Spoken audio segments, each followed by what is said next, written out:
ಲೇ ಮೂರ್ಖ, ದಡ್ಡ, ಅಜ್ಞಾನಿ, ಶತಮೂರ್ಖ ನೀನು. ಏನು ನಾನು ಕ್ರಾಂತಿ ಮಾಡ್ತೀನಿ, ಖಂಡಿಸ್ತೀನಿ. ಅವನು ಯಾವನ ಬಿಗ್ ಮಾರ್ಕೆಟ್ ಏನದು ಬಿಗ್ ಬಾಸ್ ಅಲ್ಲಿ ಬಂದಿದ್ದಲ್ಲ, ಆ ಥರ ಖಂಡಿಸ್ತೀನಿ.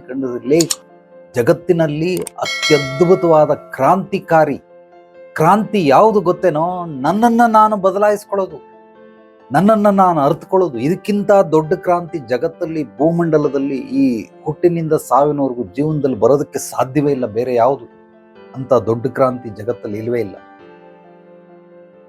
ನಿನ್ನನ್ನೇ ನೀನು ಅರ್ಥ ಮಾಡ್ಕೊಂಡಿಲ್ಲ, ನಿನ್ನನ್ನೇ ನೀನು ಬದಲಾಯಿಸ್ಕೊಂಡಿಲ್ಲ. ಇನ್ನೊಬ್ರಿಗೋಸ್ಕರ ನಾನು ಕ್ರಾಂತಿಕಾರಿ ಮಾಡ್ತೀನಿ ಅಂತ ಯೋಚನೆ ಮಾಡ್ತಾ ಇದ್ದೀನಿ. ನೀನು ಎಂಥ ಮುಟ್ಟಾಳನೋ, ನಿನ್ನ ತಲೆಯಲ್ಲಿ ಏನು ಗೊಬ್ಬರ ತುಂಬೈತಾ? ಮೊದಲು ನೀನು ಬದಲಾಗೋ. ನಿಮ್ಮಮ್ಮ ಹೇಳ್ತಾರೆ, ನಂತರ ದಾಡಿ ಬಿಟ್ಬಿಟ್ಟಿದ್ಯಾ, ಶೇವ್ ಮಾಡು ಅಂತ. ಮಾಡ್ದೇನೋ? ನಿಮ್ಮ ಅಪ್ಪ ಅಮ್ಮನಿಗೆ ಮರ್ಯಾದೆ ಕೊಟ್ಟೇನೋ ನೀನು? 7ನೇ ಕ್ಲಾಸ್ 8ನೇ ಕ್ಲಾಸಲ್ಲೇ ನೀನು ಶೇವಿಂಗ್ ಮಾಡ್ಕೊಂಡಂತ ನೀನು. ನಿಮ್ಮ ಅಪ್ಪ ಅಮ್ಮ ಹೇಳ್ದಂಗೆ ಕೇಳ್ತೀಯ? ಕೇಳಲಿಲ್ಲ. ಅವ್ರ ಆಸೆ ಹೆತ್ತವರ ಋಣ ತೀರಿಸ್ಬೇಕಂದ್ರೆ 108 ಜನ್ಮ ಕೂಡ ಸಾಲಲ್ಲ ಅಂತಾರೆ. ಅವ್ರೊಂದು ಸಣ್ಣದ ಆಸೆ ಏನೋ ಕೇಳ್ತವ್ರೆ, ಅಪ್ಪ ಶೇವಿಂಗ್ ಮಾಡಿಸ್ಕೊಳೆಯ ಅಂತ. ಮಾಡಿಸ್ಕೊಂಡಿದ್ದೆ ನೀನು? ಮಾಡಿಸ್ಕೊಂಡಿಲ್ಲ. ಮತ್ತೆ ಇನ್ನೇನು ಹೊರಗಡೆ ಹೋಗಿ ಏನು ಕ್ರಾಂತಿ ಮಾಡ್ತೀಯ? ಅಂದ್ರೆ ತಂದೆ ತಾಯಿಗೆ ವಿರುದ್ಧವಾಗಿರೋದನ್ನ ನೀನು ಕ್ರಾಂತಿ ಅಂತ ಕರಿತಾ ಇದೀಯಾ? ನಿನ್ನ ಹೆಂಡತಿ ಹೇಳ್ತಾವಳು ಸಿಗರೇಟ್ ಬಿಟ್ಬಿಡು ಅಂತ. ಬಿಟ್ಟೆನಾ? ಸಿಗರೇಟ್ ಹೊಡೆಯೋದು ಬಿಟ್ಟ ನೀನು? ನಿನ್ನ ಹೆಂಡತಿ ಆಸೆನ ಪೂರೈಸಲಿಲ್ಲ, ಆದ್ರೆ ನಿನಗದು ಕ್ರಾಂತಿ. ನಾನು ಕ್ರಾಂತಿ ಮಾಡ್ತಾ ಇದ್ದೀನಿ, ನಮ್ಮ ಅಪ್ಪ ಅಮ್ಮ ಹೇಳ್ದಂಗೆ ಕೇಳ್ತಾ ಇಲ್ಲ, ಇದು ದೊಡ್ಡ ಕ್ರಾಂತಿ.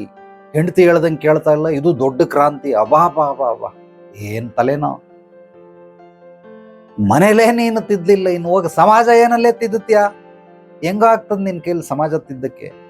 ಕ್ರಾಂತಿ ಮಾಡ್ತಾನಂತ. ಕ್ರಾಂತಿ ಏನಕ್ಕೆ ಕ್ರಾಂತಿ ಮಾಡ್ತೀಯ? ಮೊದಲು ಈ ದೊಡ್ಡವ್ರು ಹೇಳ್ತಾರೆ, ನಮ್ಮ ತಿಕ್ಕ ನಾವು ತೊಳ್ಕೋಬೇಕು, ಆಮೇಲೆ ಬೇರೆಯವ್ರ ತಿಕ್ಕ ತೊಳಿಬೇಕು.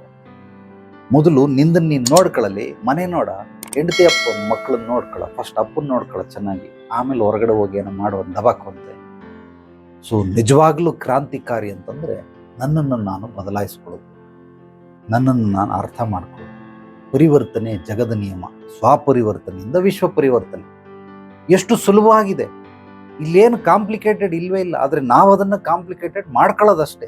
ನಿನ್ನ ಚಿಂತನೆಗಳೆಲ್ಲ ಸಿಕ್ಕಾಬಟ್ಟೆ ಕಾಂಪ್ಲಿಕೇಟೆಡ್. ಅದು ನಿನ್ನನ್ನು ನೀನು ಗುರುತಿಸ್ತಾ ಇಲ್ಲ.